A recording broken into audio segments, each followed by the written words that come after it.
네, 우리 2021년이 시작한 지 얼마 되지 않은 것 같은데 벌써 2월 달도 중반을 넘어서고 있습니다. 이상하게 요즘은 코로나 때문인지 더더욱 시간이 조금 빨리 가는 것처럼 느껴지기도 합니다.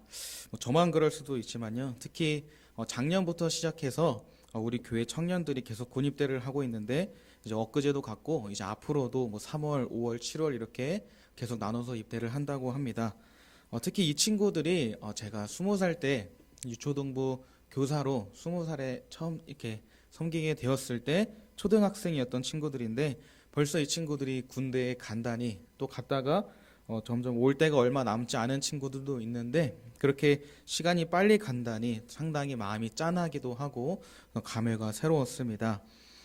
특히 이 친구들이 이 지금 21살에 있는 이 친구들이 제가 청소년부에 있을 때 특히 저도 전도사를 한 지 얼마 되지 않아서 많이 부족하고 또 많이 힘든 것도 있었는데 이 친구들과 함께 하면서 또 남자애들이 거의 6명, 7명 있었기 때문에 이 친구들과 함께 했기 때문에 조금 더 수월했던 것 같습니다.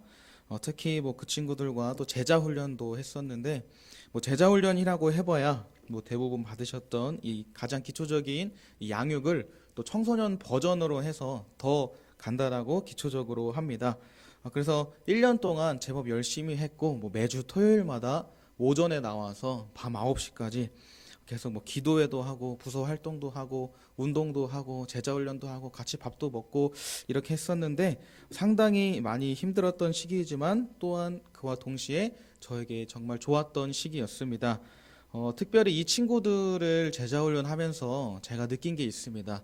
1년 동안 정말 열심히 가르쳐 주고 또 서로 나누면서 점점 신앙이 성장해 가는 것이 정말 눈으로 보일 정도로 정말 대단한 경험이었는데 특별히 기억에 남는 것, 특별히 마음에 와닿았던 것은 이 훈련이 사람의 모든 것을 바꾸지는 않는다라는 것이었습니다. 특별히 이 친구들이 맨 처음과 맨 마지막까지 일관적으로 똑같이 했던 것이 무엇이냐면은 요절 암송을 안 해오는 것이었습니다. 우리 모든 친구들이 그런 건 아닌데요. 암송한다고 하면은 상당히 두려워하고 또 겁을 먹어요. 그래서 그래도 너희들은 이제 머리가 스펀지 같다고 하지 않니? 한번 열심히 외워보자 해서 안 외워오면은 너네 20번을 써와야 돼 라고 했거든요. 그랬더니 안 외우고 20번을 써온 거예요, 미리. 그래서 안 되겠다, 30번, 아니야 50번 이렇게 50번으로 올렸더니 또 50번을 써오겠다고 하는 애들도 있더라고요. 그만큼 이 암송을 되게 싫어했던 친구들이 있었는데 어떻게든 제가 쓰게 해서라도 암송을 하게 하긴 했습니다. 그런데 그걸 보면서 처음에 암송을 싫어했던 대부분의 친구들이 별로 안 좋아했는데 마지막에까지 가서도 이 친구들이 암송을 즐겨서 하지는 못하더라고요. 이게 하라고 하니까 하긴 했는데 그러한 모습을 보면서 완전히 사람이 바뀌는 것은 힘들구나. 이 훈련이 모든 것을 바꿀 수는 없고 부분적으로나마 여전히 똑같은 모습이 존재하는구나 라는 것을 느꼈습니다. 또한 사람도 마찬가지, 모든 사람도 다 동일하다는 생각을 하게 됐습니다. 특히 죄인들이 가져야 하는 가장 기본적인 태도는 이 회개입니다. 그러나 참된 회개가 우리 마음 가운데 얼마나 많이 있을까요?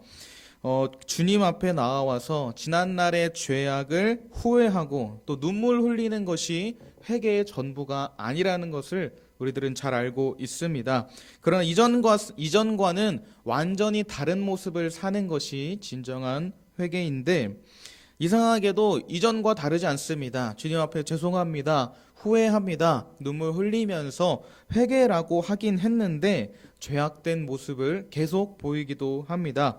이전과 다르지 않은 똑같은 모습을 계속 보이는 것이죠. 그런데 이러한 모습을 오늘 본문에서도 특히 사사기에서는 아주 쉽게 찾을 수가 있습니다. 바로 이스라엘 백성들로부터 이 똑같은 모습, 변하지 않는 모습을 계속해서 우리는 발견할 수가 있습니다.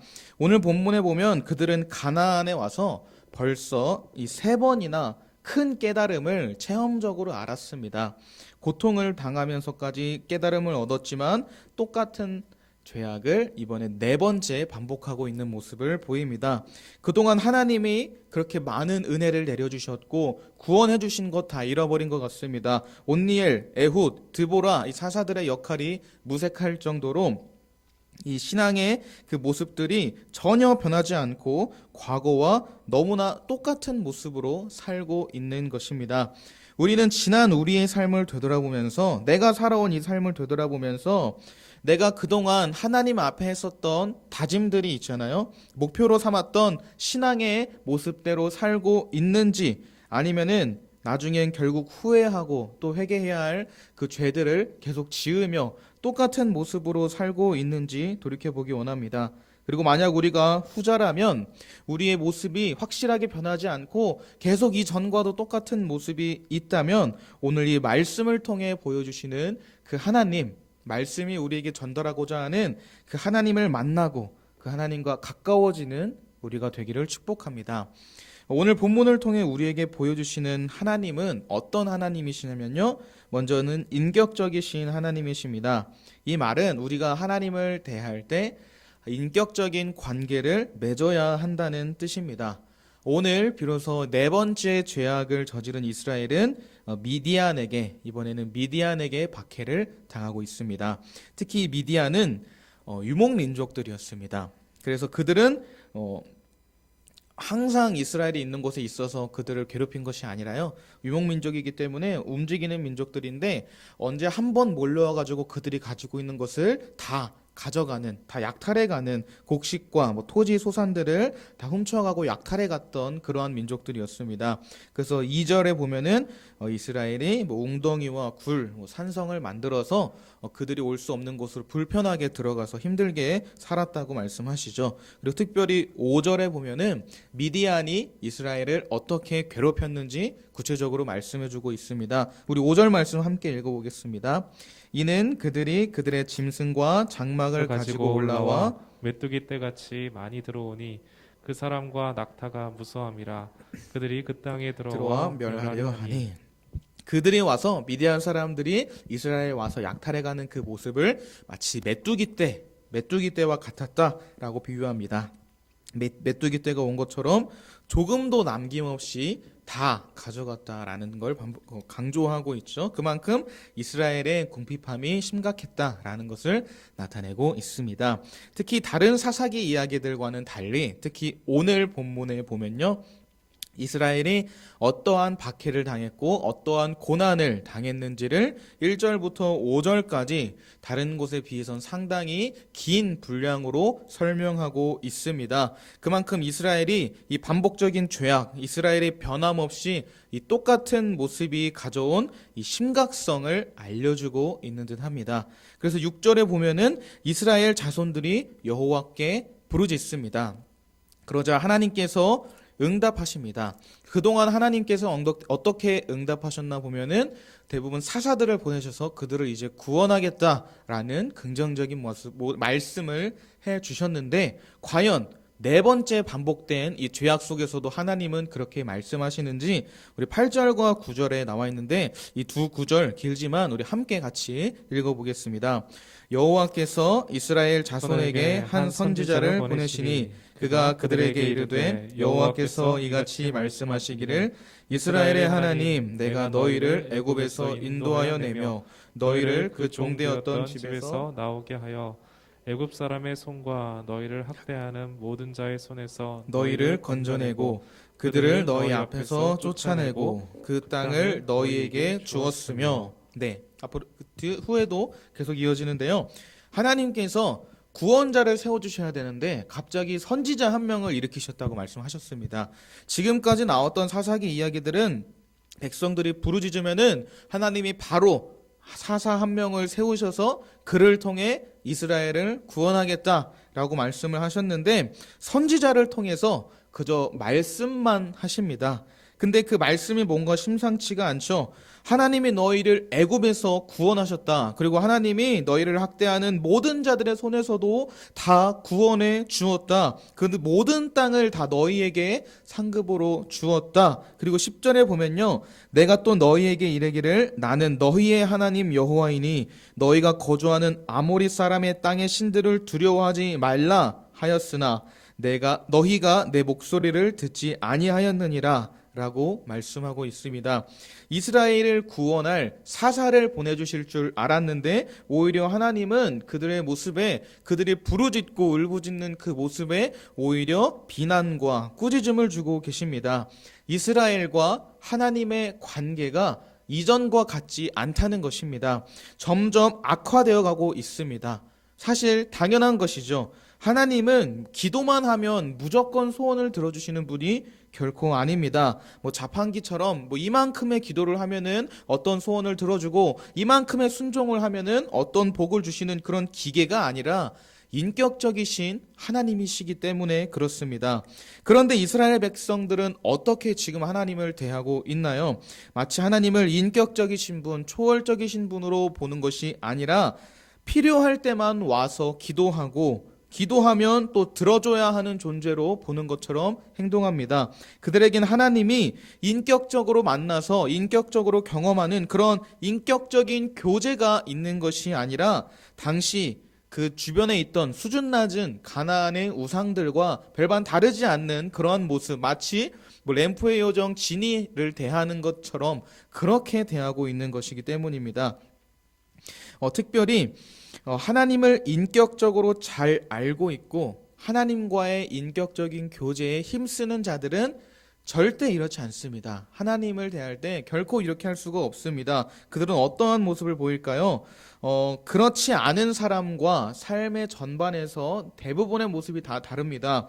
기도할 때에도 자기 말만 하지 않고 또 생각할 때에도 내 생각만 하지 않고 모든 순간순간마다 나의 하나님은 어떠한 생각을 가지고 계시고 어떠한 뜻을 가질지 하나님의 뜻을 먼저 물어보겠죠. 예배 드릴 때에도 하나님을 만나기 위하여서 몸과 마음을 아주 정성스럽게 준비할 것입니다. 최선을 다해 예배 드릴 것입니다. 하나님이 바로 옆에 계시다고 생각하고 그 모든 삶에서 행동하기 때문에 완전히 다릅니다.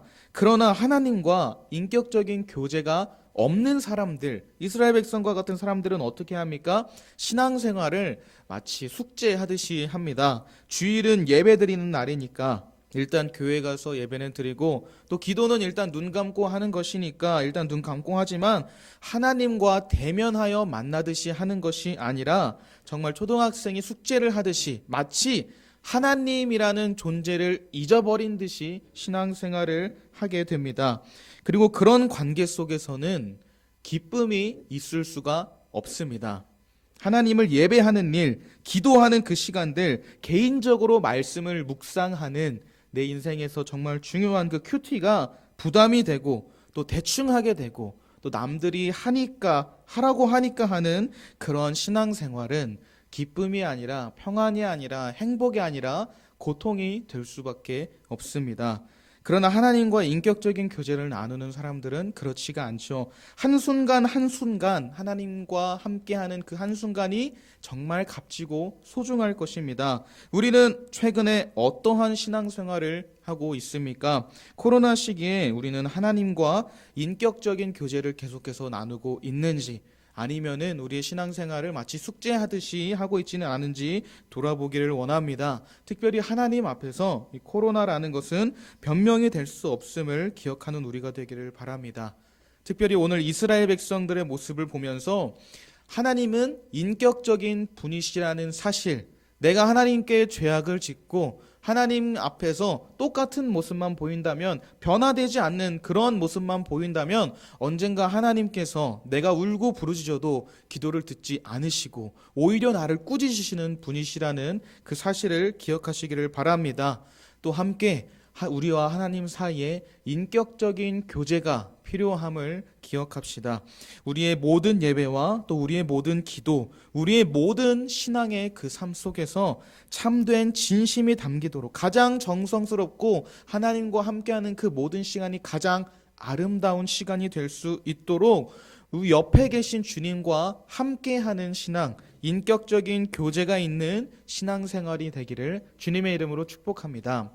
또 다음으로 만날 수 있는 하나님은 우리와 함께 하시는 하나님이십니다. 12절에 보면 이제 하나님께서 이스라엘 백성들에게 그렇게 말씀하신 이후에 그 이후에 이제 여호와의 사자가 오늘의 주인공인 기드온에게 찾아갑니다. 그리고 12절 말씀을 주고 계신데요. 우리 12절 말씀 함께 읽어봅시다.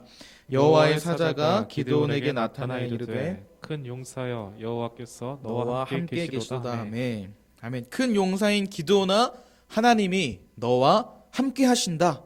라고 이제 뭐 힘을 주고 이제 부르고 계시는 거죠. 그런데 13절에 보면은 기드온은 어떻게 응답하고 어떻게 반응할까요? 13절에 보면 기드온이 그에게 대답하되 오 나의 주여 여호와께서 우리와 함께 계시면 어찌하여 이 모든 일이 우리에게 일어났나이까?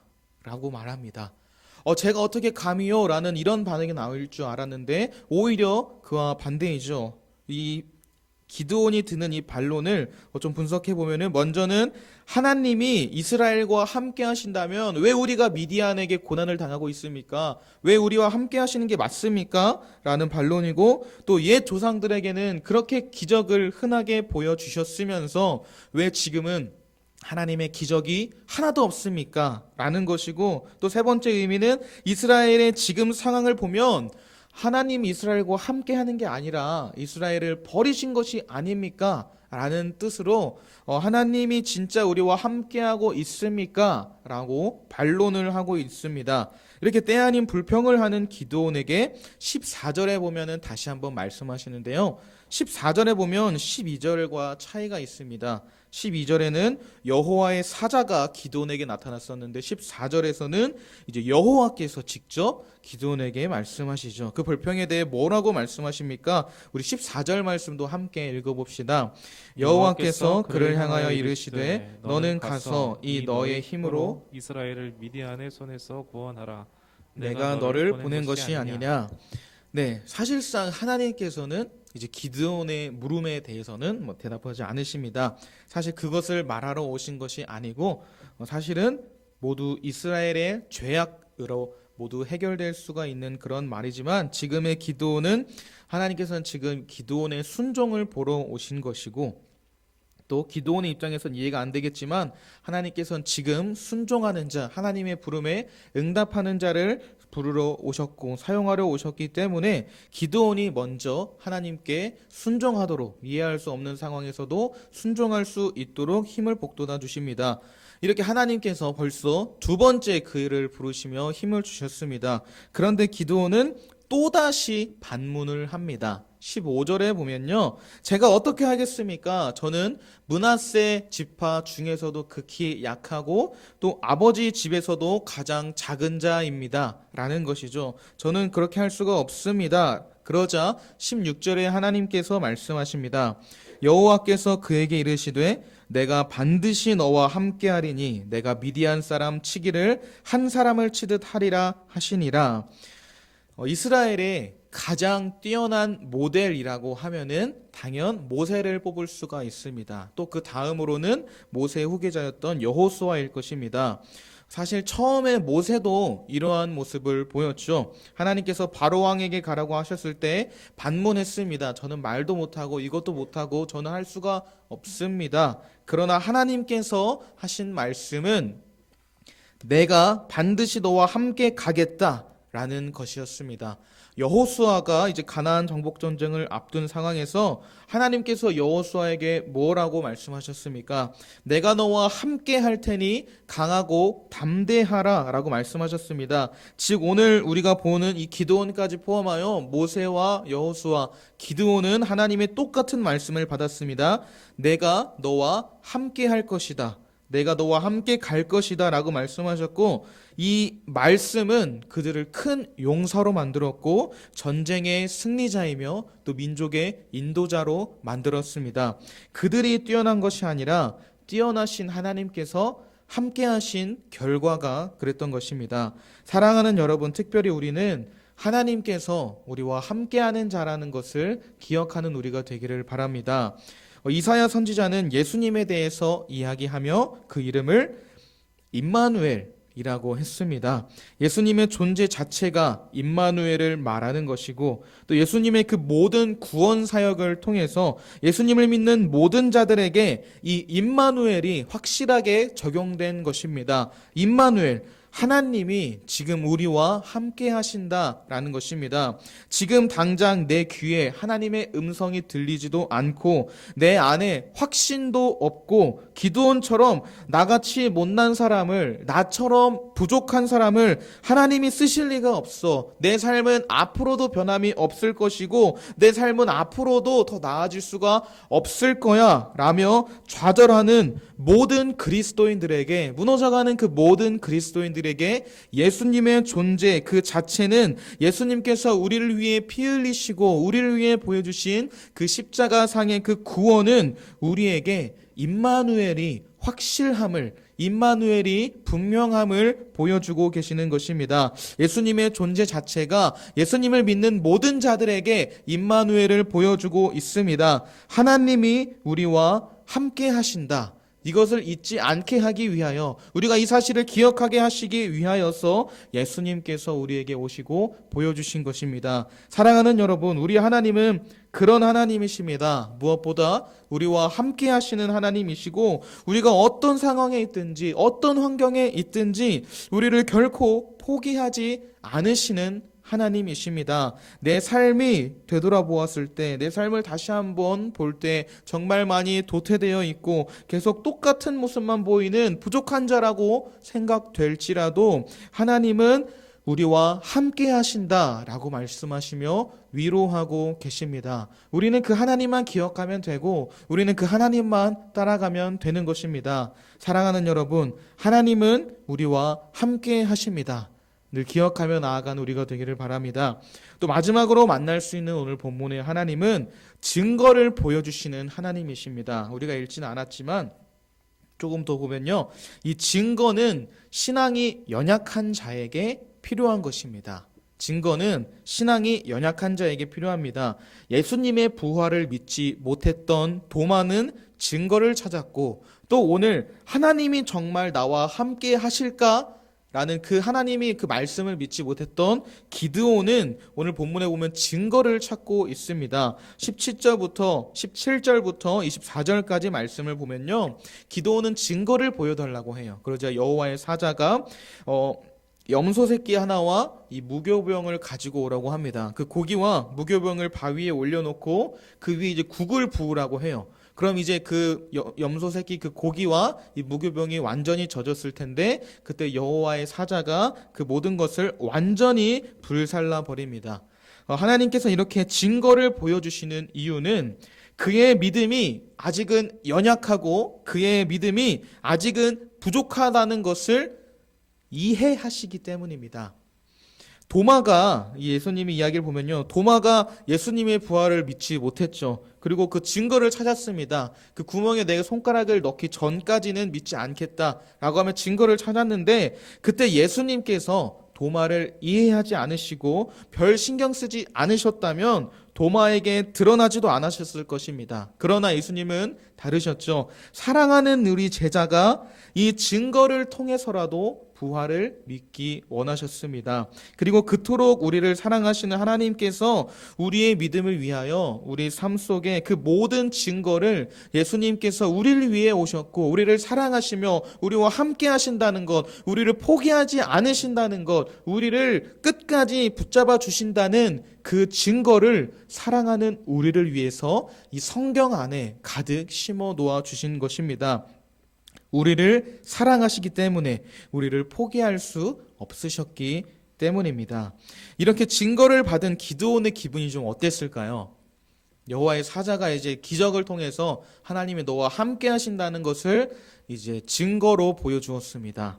기드온은 내가 감히 하나님께 증거를 달라고 하다니 하면서 두려워했을까요?